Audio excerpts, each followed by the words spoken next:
Hello, fantasy baseball fanatics. How you doing? Welcome to the Fantasy MD's Baseball Podcast. Today is Wednesday, July 6th, 2022. This is our 35th episode.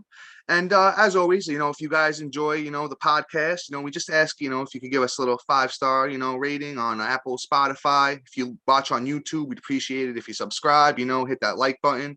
And, we'd appreciate it, guys. I'm your host, as always, Dominic Martino, here with my brother, my co-host, Matt. Matt, how you doing today? I'm doing good outside of the fact that things got packed up and I'm laptopless, headphoneless.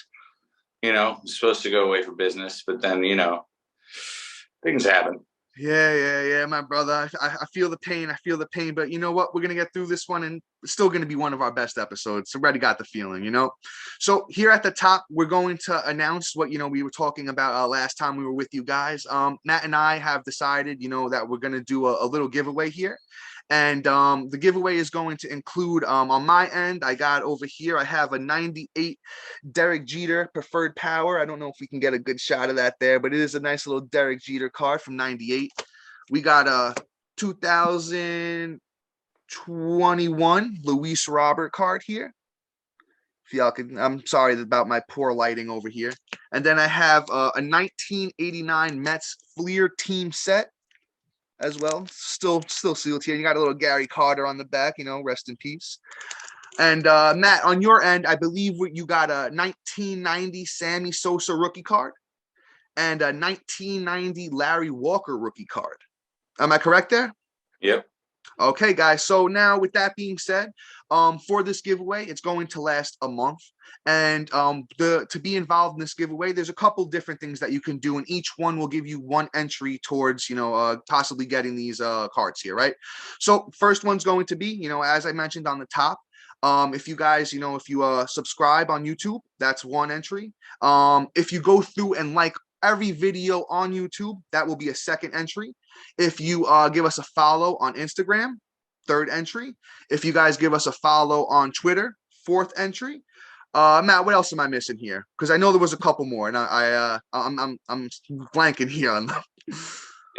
So you said the follows on the socials. That's per entry. Subscribe on YouTube, Apple, Spotify. Those are 3 entries. Yep. You want all 3? That's another 3, and then a like on all 3. And that's another 3 entries. You got to screenshot them, and send it over, via email at fantasymds@gmail.com. Yep. And one last thing, guys. And if you do, there's another couple things. If you write the reviews on Apple and Spotify, those will each be an entry. So you're looking at, you can get 10 entries here, up maximum to, for our card giveaway, right? With that being said, it's going to last 1 month from today. We'll mention it on every podcast episode. And if you do all of that stuff, like we said, that's about 10 entries. And at the end of it, we'll announce the winner. And all you got to do is just send us your information, and we'll get all these beautiful cards out to you guys, right? So with that being said, we're just going to get it rocking and rolling as normal with the finger on the pulse. And we got one for you guys today that is super, super interesting. Somebody that I had a lot of talk about, in the preseason, and that's Mr. Wander Franco, right? Now, Mr. Franco is not really, performing as everybody expected him to. And, I kind of went out there and told you guys, why are we drafting Wander Franco so high when you could get Tim Anderson later, and it's kind of playing out that way, right? So far this year, Wander Franco has played in 55 games. He's had 218 at-bats, 34 runs, 5 bombs, 22 ribbies, 5 steals, and he's hitting 261. And that on-base percentage is only 305, right? So now that's not really what everyone had expected for the kid coming into the year. We're going to throw out the caveat. Of course, he's only 21 years old. But I saw him flying up draft boards this year, going in the 3rd, 4th round. And it didn't really make any sense to me. When, like I said, you can get a whole bunch of different guys later on. It just didn't really add up, So my thoughts is that the kid's young. He's struggling a little bit. He was hurt a little bit. It's just that I'm not really sure, he's going to progress as fast as some other people might have thought, right? And then you see Julio Rodriguez with his numbers this year. You see Bobby Witt with his numbers this year. Even guys like that are outperforming him. I just remember looking back at his minor league stats, and he really wasn't but producing at that level that a Julio or a Bobby Witt or an Acuna or a Soto was in the minor leagues. Very, very high batting average guy, but the steals and the power were kind of middling. Now, at 21 years old, he could still come into his own in the next couple of years when he gets those big man muscles going, but I think it might take a little bit more time than people originally thought with Mr. Wander Franco. Yeah, I agree there. Words out of my mouth when you said man body there. You know, he's a boy. You know, he's got to find his man strength. I think that's really all it is. And also, too, he's got to adjust to the big league pitching. You know, it's one of those things where, you know, it's a big adjustment. Pitchers are really good here. Not like AA and AAA where you can mash the ball. Shoot, I could walk up and probably mash a home run there. So, you know, I think that it may take him another year. We may see a glimpse of it by the end of the year. But I think right now, you know, you overpaid. I was one of those people that were telling you to overpay. Unfortunately, I had him as my number 7 third baseman and my number 9 shortstop. So that's my bad. But at the same time, I thought the upside was there. And I just think, you know what, Rome wasn't built in a day. So I'll give him the benefit of the doubt, but not this fantasy year. If you can, because he's a name, trade him. And especially in a redraft league in a dynasty, I'd hold. But definitely in a redraft, ship him off and see what you can get for him. Yeah, I think, Matt, I think you're hitting the nail right on the head there. In redraft leagues, I'd be out there shopping him around by name. Just, you know, oh, it's Wander Franco. He's going to figure it out. You could probably get a nice little haul. If I had to throw out some names that I'd be targeting, right? You know, it's kind of tough right now, but if you can go out there and get a guy like Corey Seager, who looks like he's turning it around over the past, you know, couple weeks here, I'd go out and maybe shoot for a guy like that. Or let's see who else, you know, is out here. Or even like a Chris Bryant just coming back from injury that looks like, you know, he's starting to catch his groove as well. You know, went 2 for 4 with a bomb yesterday on July 2nd. He went 3 for 5, 2 runs and an RBI. I think he finds his stride. You know, if you can go out and shoot for names like that, shoot for the stars, right? And if you can't get it, that's fine. You know, maybe aim a little bit lower than that. But I just wanted to throw out some names that I would be personally aiming for if I had Wander Franco, right? So with all that being said, Matt, unless there's anything else. Oh, there you go, my brother. Yeah, it's all good. You're a little. Yeah, I always am, man. I'm always. That's. I need you to. You're the one that keeps me calm, keeps me in check. Or I would try to trade him for like a Lance Lynn. Lance Lynn looks terrible right now in a bounce back. Perfect trade target, perfect value for what you're going to get because people are probably frustrated. They held him all year. They lost him on their draft day like I did, and are probably really frustrated. He got lit up today, but it's the case. So I think he's just he's learning how to plant the foot now on the knee with the knee. So gonna be a little time to adjust. So I think it's a perfect trade target. You know, the name might get you Lance Lynn. Yeah. Just once again, guys, those are trades for redraft leagues and keeper and dynasty. You got to aim a lot higher than that because, you know, like we both said, once he goes into that man body, Wander Franco, I think, you know, the sky's going to be the limit. He'll be putting up similar numbers to, you know, like a Bobby Witt or a Julio, maybe not as much power, you know, as those two, but I think he maybe in 2-3 years from now, we could see Wander Franco being like a 20 home run guy with, you know, like 25 steals and a very, very high batting average, right? I think the kid's going to be a 300 hitter once he figures things out, but who knows when that's going to be. It could be you know, a little bit later than sooner, you know, as the way things are looking right now.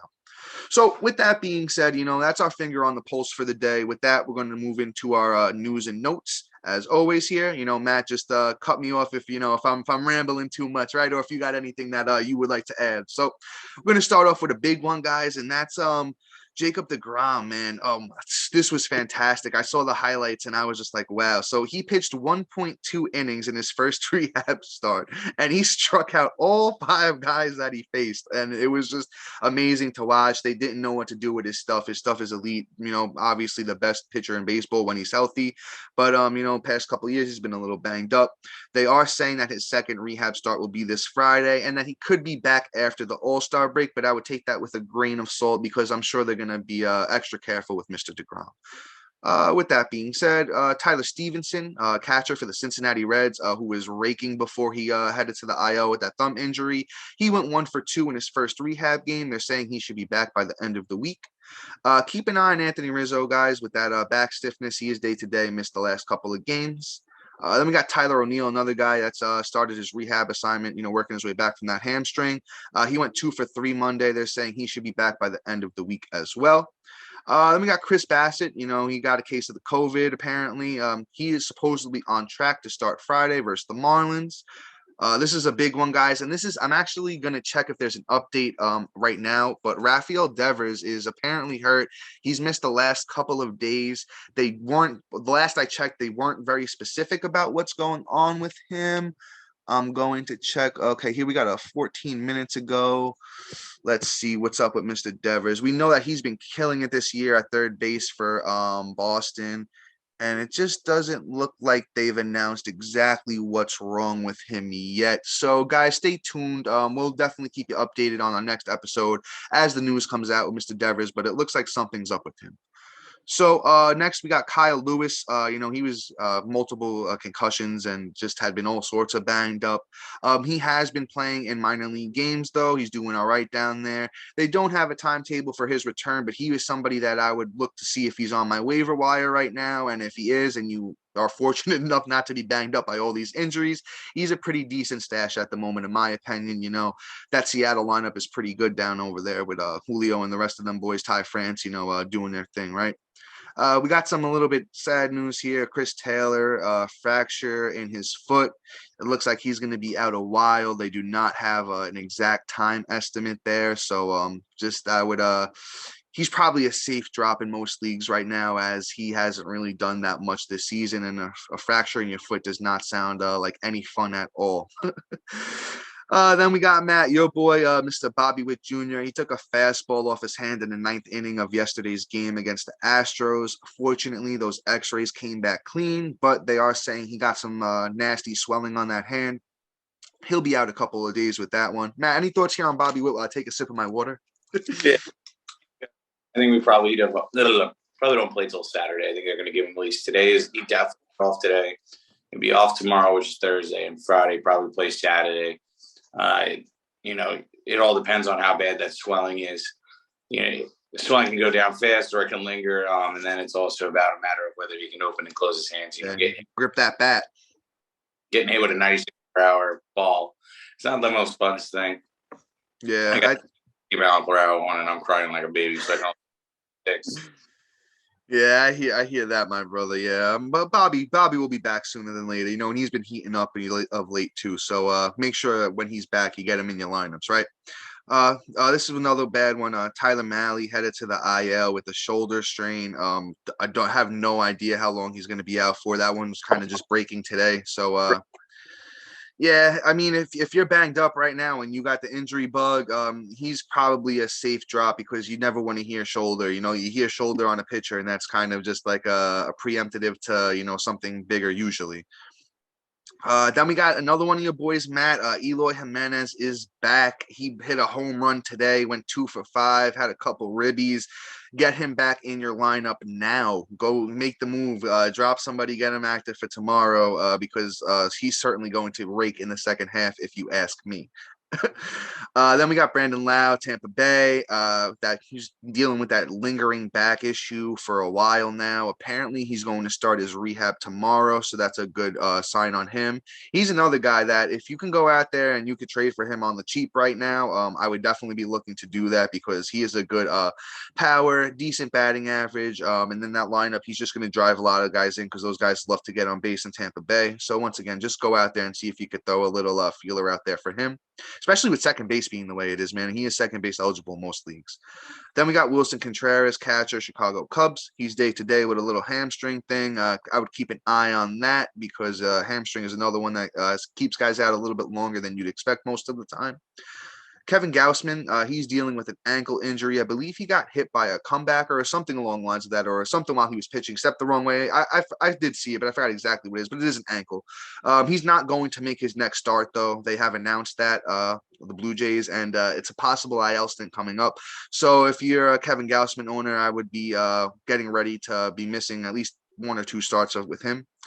Frankie Montas, another one, dealing with a shoulder inflammation. The MRIs came back clean, but he will miss his next start. And once again, guys, you don't want to hear shoulder and starting pitcher. Usually never ends well, So just keep an eye on Frankie Montas. This is a guy I've been telling all of you, I've been telling everyone, go out and get him while you can, because it looks like that window is absolutely closed now. Chris Sale will make what could be his final rehab start today. Last time out, he was absolutely brilliant. He struck out 7 in 4 innings, 1-run ball. Go look at Clayton Kershaw and Justin Verlander. Go look what those guys are doing, and I would expect the similar results with Chris Sale. Once again, maybe the whip is a little bit high. If you listen to us, we've talked about this. Pitchers coming back off that injuries like that. Normally, it takes a little bit of time for them to find the control. The ball placement, walks and hits might be up a little bit. So the whip might be a little bit high, but he's definitely going to be able to suppress runs and strike guys out. And that Boston team has been hot lately. So once again, if you're a Chris Sale owner, you're probably pretty happy right now. Then we got Kenley Jensen. You love to hear this one. He's doing very, very well. He had that irregular heartbeat going on. He's on track to be activated when first eligible on July 12th. So if you did go out there and go with Will Smith or AJ Minter there, just be prepared that they're not probably going to be getting any more saves once Kenley comes back. So I would adjust accordingly there. Then we got 2 guys that are just sick. No, I don't think no COVID or anything like that. But Ryan Mountcastle's day to day with a sinus issue. Nelson Cruz, they weren't very specific, but he's also sick, and he is day to day for now. So that wraps up our little news and notes segment. And we're going to head into our infamous waiver wire segment here as well. Do want to apologize. I don't think we hit too well on some of the pitches we threw out there last week. But as I did say, that we can't see the future. We're only doing the best we can to help you guys out. But we've been pretty good every other week before, so give us a little break with the Graham Ashcraft one there. That one's on us. That one's on us for sure.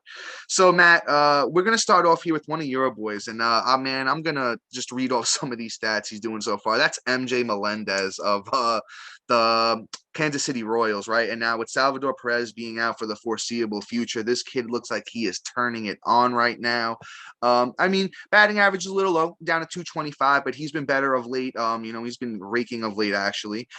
He's got 21 RBIs. He's got 9 bombs already in only 53 games. He's got 19 runs, and that's, once again, 53 games, 182 at-bats. And this kid just looks like the real deal. He's playing every day. And let's not forget, last year he hit 41 home runs in the minors across 124 games, 95 runs. That was only 448 at-bats. Once again, 448 at-bats, 41 home runs, 103 RBIs. He chipped in 3 steals, hit 288, and that was in the minors last year for MJ Melendez. My God, this kid's been outrageous. Let me just get you his ownership percentage here before Matt starts his nice little rant on him.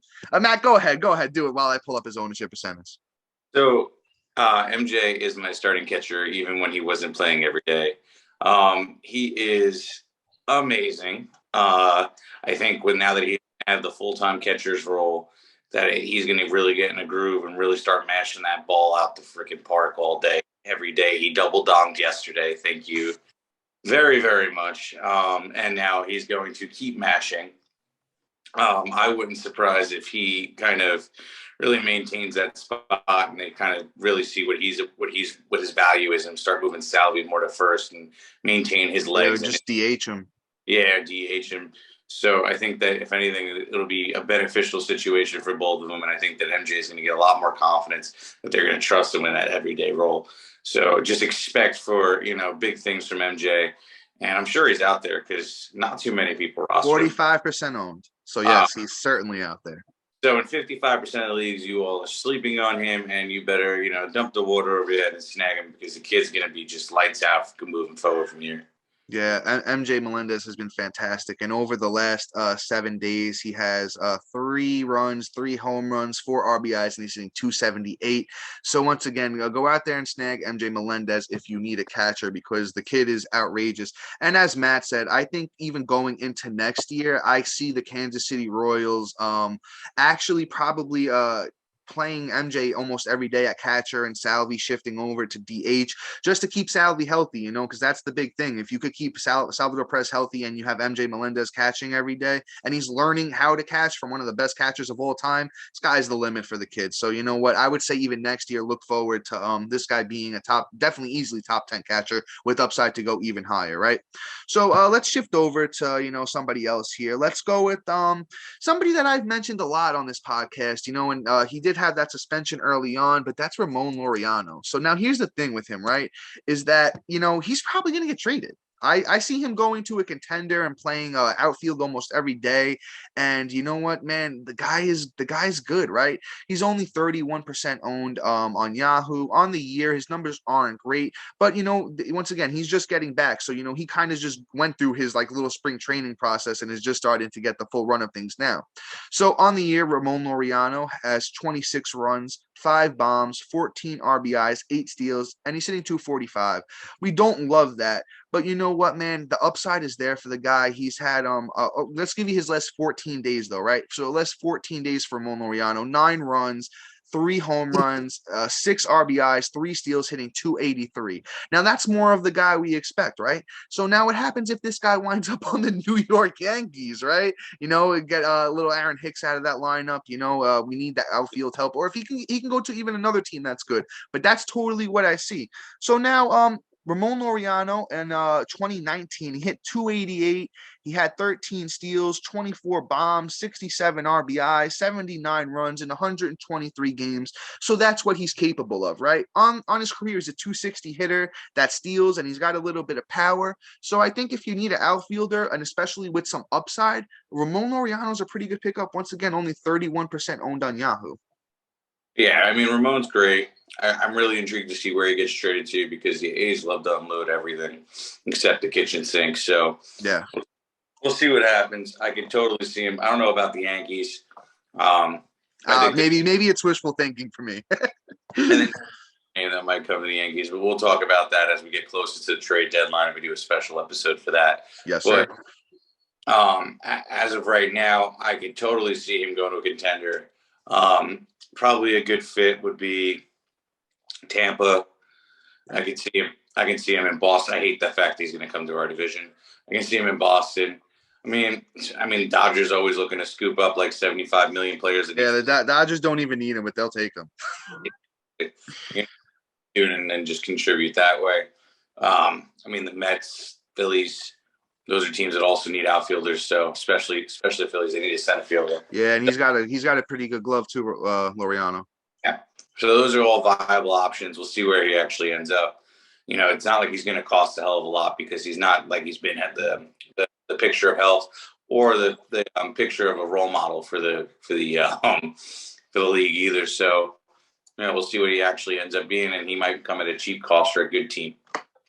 Yep. So next up, we got power hitting first baseman. And guys, this is strictly a power pickup, not anything else at all. Might be a candidate to be traded at, you know, the deadline here with his age, but that's Christian Walker, first baseman of the Arizona Diamondbacks, right? You know, he is 31 years old, so maybe they move on from him. You know, he's not going to be a part of the future. Maybe he goes to a good team as well, a contender, but he's got 21 home runs in 79 games, 42 RBIs, 41 runs. He's hitting 209, but as I mentioned, guys, it's a strictly power pickup.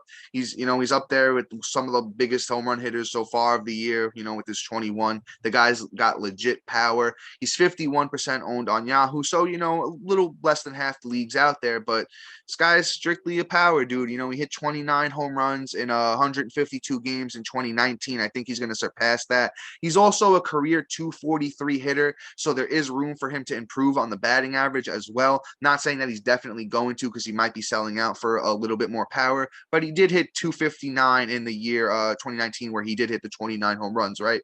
So I think, you know what, there is a little bit room for improvement here. You know, I don't think the batting average is going to get much worse, and I think he's going to continue to hit for power.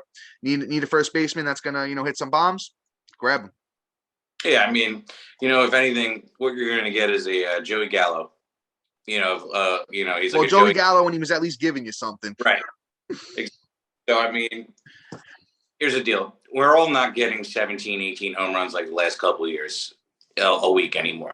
think the best week people really have is about 15 bombs, unless you had a great draft. And if you could pick that up off the waivers, and he's not really like absolutely destroying your average, because 200 isn't absolutely horrendous. It's not under 200. And he's able to add those counting stats. I think that you're personally going to get at least see a nice little benefit there.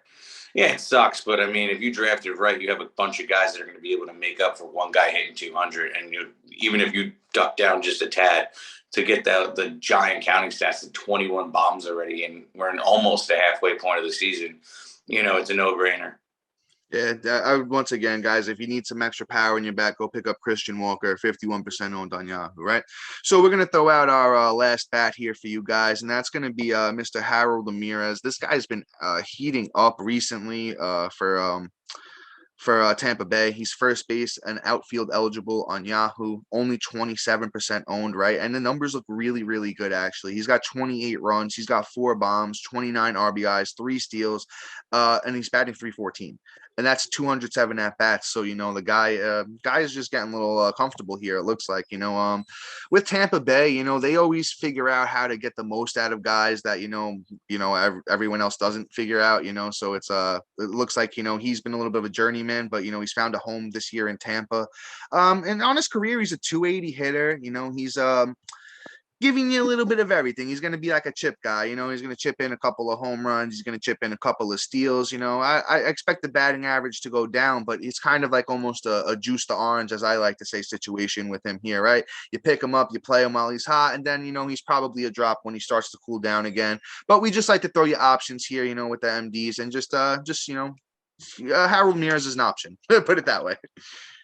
Yeah, I mean, I don't know too much about him. I think that you pretty much just kind of rolled with him. I don't think I have much to say because he's like a low-end pickup, but, more for, my opinion, not somebody like runs it a waiver for, but he's worth it. Yeah. Fair enough. So we'll keep it pushing here. And Matt, let's go with another one of your boys. And when I saw you picked him up, I was a little upset because I was hoping that nobody noticed this guy was still floating around in our league. And that's Nick Lodolo. We've talked about him on the podcast before. He's one of Matt and I's guys, one of our darlings of this year. We've been talking about him for a long time, telling everyone to go pick him up before he came back. And, he's 21% owned on Yahoo. So he's still out there in a bunch of leagues. And yesterday against the Mets, he pitched 4.2 innings, struck out 8, didn't give up a run. The whip was a little high, but, you expect that with a guy coming off injuries, as we say all the time. It was a 1.29 whip, but you still love to see that, right? And he gets Tampa Bay on July 10th. So, that's a team. If he went out there and he handled the Mets, why can't he go out there and handle Tampa Bay? His minor league stats are absolutely outrageous. So far in this year, he's pitched 19 innings. He's got 1 win, 27 strikeouts. The ERA and whip is a little inflated, because he was playing through some injuries there. It's a 4.19 ERA and a 150 whip. But, man, I think this kid, Nick Lodolo, especially if he can ever get out of Cincinnati, is just going to be absolutely electric for, the foreseeable future. I'd say he's one of the top pitching pickups for this week for sure. Yeah, Lodolo is incredible. Might I add that he got 8 Ks in 4 innings. Oh, yeah, 4.2 innings, yep. Yeah. So let's just say that, if you like strikeouts and you like a guy that probably has a boatload of upside, this is your guy for you. Personally, he's like my favorite pitcher out of all the names we're going to talk about today, especially 21% owned. Ks are another thing that's hard to come by after the season starts and off the waivers. And he's somebody that can offer a giant upside with that, and along with a decent ERA contribution that won't kill you. I think he's probably not going to get you his wins. But, I mean, ultimately, his long-term picture is going to be better than most people you're going to be able to grab this late into the game. So, I would definitely hop all over that. 21% of owned. Let's bump that up at least to 60. I'm sorry, it's criminal at this point. Yeah, absolutely. Easily should be, I'd say even more than 60. I'd say at least, 70, 80% owned at this point, because with the waiver wire being the way it is in almost every league right now, you're not going to come across another pitcher like Lodolo at the moment, that it's going to provide the type of upside that he is just randomly on the waiver wire. The reason that he's still probably out there in most leagues is because he was hurt and he's coming back from that injury right now. But with that being said, let's head into our next guy. All right, guys. Yeah, so we're gonna talk about Mr. Brian Bello, man. This guy looks absolutely electric, and I say him and Lodolo are probably the two top pitching pickups of this week. Mr. Bello finally gets the call to the big leagues teams. He's pitching today for the Red Sox, and man, let me read you off what he's done so far this year across Double-A and Triple-A. He's got 10 wins, 4 losses, a 2.33 ERA. 85 innings, 114 strikeouts, and a 103 whip for Mr. Bello. And he is one of the quickest risers in all of the minors this year. I just think you give a guy like this the shot, right? He's only 37% owned on Yahoo right now, and sky's the limit for a kid like this. It looks like he's actually started pitching already today. He's pitched 2 innings, 1 strikeout. He's given up a run, and the whip is 150. So, that's only across his first couple innings. He could easily turn it around, but he does get Tampa Bay next time out as well. So I would just be a little precautious, and also with Chris Sale coming back, they don't know if they're going to keep him up. It kind of really depends on how he does. So if he goes out there and he, finishes off this outing excellent, I could see him hanging around. If not, maybe he does get sent down for Chris Sale when he comes back. But this kid's totally worth the pickup. Once again, you're going to be hearing this Thursday, so you'll see what he had done. If he pitches great, I'd say definitely go out there and get him. If he doesn't pitch great, I kind of say it's a little bit like this, because and guys, if you're listening, I kind of did the hand gesture with a little half thing if you're not watching on YouTube. So I would play a little bit more safe with, because if he goes out there and he gets rocked tonight, and he might get sent down for Chris Sale. So it's kind of if you want to get ahead of the game, pick them up. If you're that type of guy, you just want to see what's going to happen, go ahead and do it. But, I think the smarter move might be to wait and see how this outing goes, because once again, he might get sent back down. Yeah. I mean, right now he already gave up a hit. His ERA is about 5.14. So, I mean, if he bounces back, that's great. Maybe he'll earn himself one more. But I think, honestly, ultimately, he's going to be sent back down. Yeah, see. We'll see. Because, I mean, if he could stay up, if he stays up, we could probably get a little bit of value out of him at least. Yeah, well, and as I said, guys, he didn't have like the best track record in the minors. In 2021, he had a 3.87 ERA. In 2019, he had a 5.43 ERA. So he wasn't really like a super highly touted prospect. He was a this year breakthrough type of guy.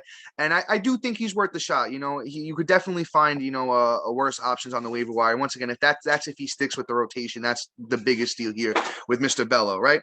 So let's move on to our next guy. This is somebody, I believe we talked about on the podcast before. I'm not 100%, but I believe we have, and that's Drew Rasmussen.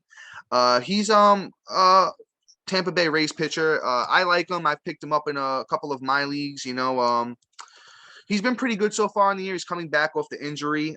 He pitched good in his last outing or from the injury. So on the year, Mr. Drew Rasmussen has 5 wins, 3 losses, 3.30 ERA, 62.2 innings, 51 strikeouts, and a 1.16 whip.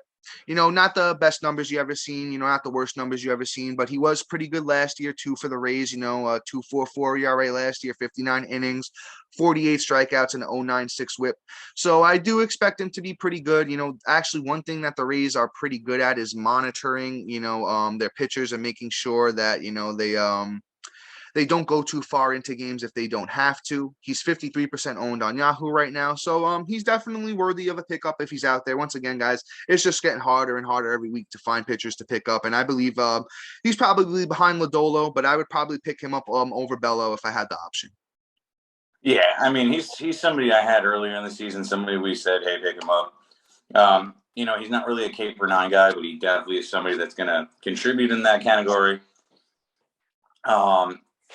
And honestly, he's going to at least not kill your ERA, if anything, help you a little bit, because he definitely not somebody that gets blown up too often. What I will say is he's definitely worth an ad. I'm actually mad because I had no idea he was back until just about now. So I'm not really thrilled. But I say definitely run to it. He's Matt, number 3. So what do who do you like better, him or Lodolo? Oof. Yeah, I personally said I think I like Lodolo a little bit more at the moment, but I think they're pretty close though. Personally, I like Lodolo just a little bit better just because he's a K guy. Yeah, exactly. So we're on the same page. We're on the same page with that. Yeah. So for sure.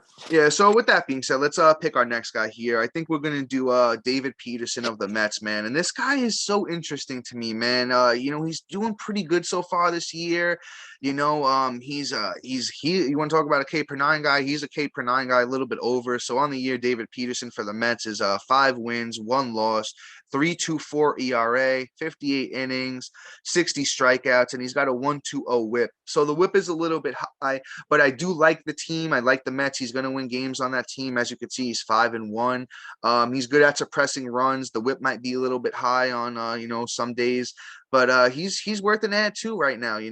He's pitching tonight so far. Actually, he's getting hit around a little bit tonight. He's pitched 2 innings, 3 Ks, given up 2 runs, got a 2 WHIP. But it looks like he might get Miami next time out. So, that might be a little bit softer of a matchup. So, he's probably behind, Lodolo and Bello and Rasmussen, but, he's an option as well. He's been pretty decent on the year. So, if the other guys we talked about, are owned, David Peterson of the Mets is 46% owned on Yahoo. So he might be out there if you want to throw a dart. Yeah, he's a nice little guy, a nice stash for about a week. See what he does. I like the matchup. And what's the worst that happens? You get you a couple Ks, what he's known for, and then doesn't destroy your ERA. So at least it's a win-win. It's about manufacturing wins, and he can definitely help you do that.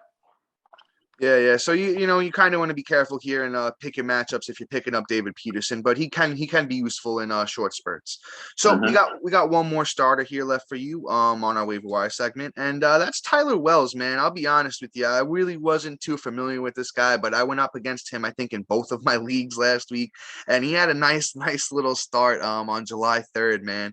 It was against the Minnesota Twins. He picked up the win. As I said, he went 6 innings, 7 strikeouts, a 1.50 ERA. And a 0.67 WHIP, man. So Tyler Wells looked pretty good in the timeout before that against Seattle. 5 innings, the win, 3 Ks, 1.80 ERA, and a 0.2 WHIP. So he's been really, really good of late, and his numbers on the year are really, really good. It reminds me of a Kyle Hendricks type of guy because not even close to a K per 9. 75.2 innings. He's got 7 wins on the year. Once again, Tyler Wells of Baltimore, 50 Ks. So not even close to a K per 9, as I said. 3.09 ERA and a clean 1 WHIP. So a guy 27 years old in the prime of his life looks like he's showing out there for Baltimore. And once again, could be a little trade target. The Baltimore could be looking to move on from a guy like this, send him over to a contender. Once again, the Dodgers just love to pick up anyone that's available. That's pretty good. If the team like the Dodgers get their hands on this kid, could be a pretty good, guy in the second half, for any team that winds up getting him, or even if he stays with Baltimore. Once again, Tyler Wells, he's only 43% owned on Yahoo. Probably the low man on the totem today of, waiver wire pitcher pickups. But I think he's worthy, though. I do think he's worthy. Yeah, he's one of those guys that's not going to destroy your ERA. He also just looks really sharp out there the last couple outings. I will say that, he's doing his thing. The only thing he's probably not going to get is the W's, but he'll get you some Ks, won't kill your ERA, help you get those innings, and it help bring down your WHIP. He's very, very talented. If he does get traded, there's even more upside. But you know what? He has a good matchup coming up, right? Let me take a look at that real quick because now I'm able to go through some stuff. Yeah, go ahead, my brother. His next matchup should be against the Angels, which is pretty decent. They haven't been hitting too much yet, so you just got to avoid Trout and Ohtani there. Yeah, but it's not like they've been killing everybody recently, so I probably would roll him out, and take the shot because he is a suppressor. If anything will end up happening is they'll pull him out mid-inning, and then the reliever will end up blowing up the ERA for him. Yeah, ain't that the truth? So, guys, we're going to finish up here with a couple of closers here for you guys. We always try to throw in at least a few of them for you, because that situation always gets a little bit tough. So this is another guy we spoke about on the podcast before, and if you hung in there and you listened to us, it's been paying off. That's Mr. Paul Seawold of the Seattle Mariners, and man, it looks like he's got at least the last 4 saves here, or 4 out of the last 5 saves here for Seattle. He had, if you heard us talk about him last time we brought him up again, Paul Seawold. he got 11 saves for them last year at the end of the season, and it looks like that he was the guy finishing off the year. He wasn't the guy the whole year. And once again, it looks like they're leaning on him a little bit more than the other guys this year. On the year, Paul Seawold's got 3 wins, 2 losses, 2.64 ERA, 9 saves, 30 innings, 34 strikeouts, and a 0.71 WHIP. He is getting up there owned wise. He is 59% owned. I still did want to throw him out there in case he is available in your leagues, and he's a pretty good closer, guys. He's stats are good this year. Stats were pretty good last year. And with Seattle, maybe they unlocked something with him because he wasn't really too great before he came over there. But I'll tell you this, guys. I definitely, if you need a closer and he's out there, he's definitely worthy of the ad right now. Absolutely. I mean, you got to look at it this last 2 weeks. He's had 5 saves. Yeah.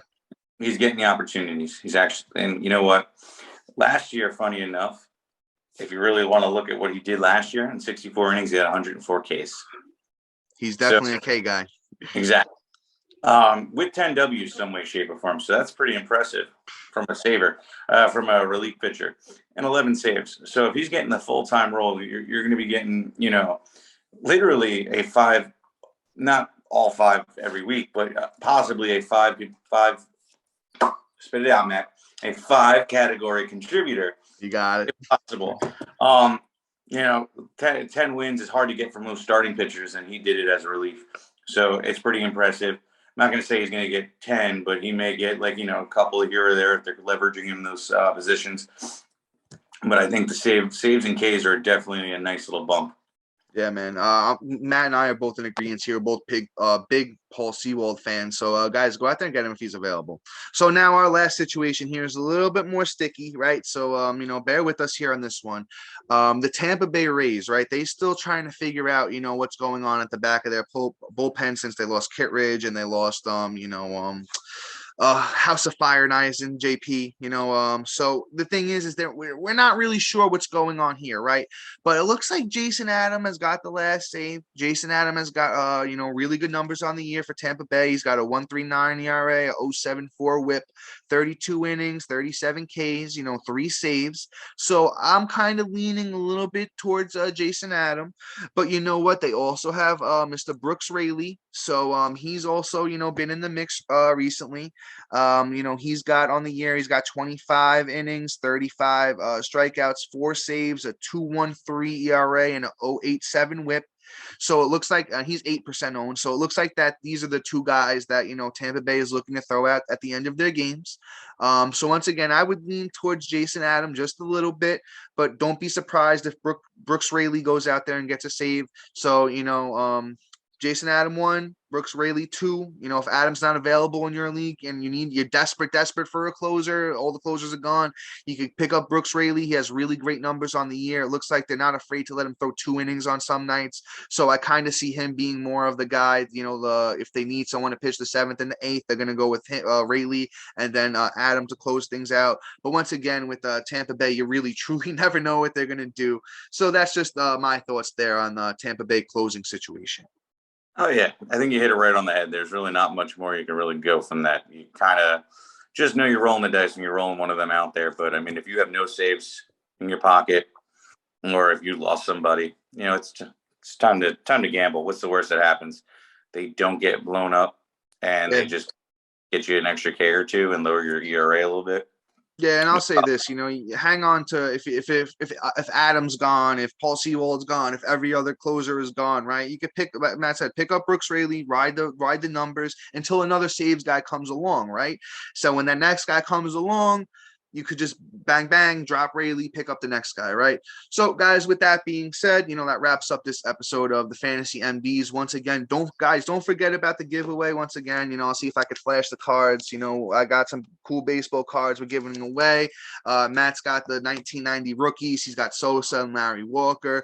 So, guys, we truly appreciate it. We're giving back, right? We're trying. And once again, if you've already done all of this stuff, if you've subscribed, liked all the videos, wrote a review, and done all that stuff, you're still still eligible. Just send us the email, or you could DM us on Instagram or Twitter, whatever is the easiest for you guys.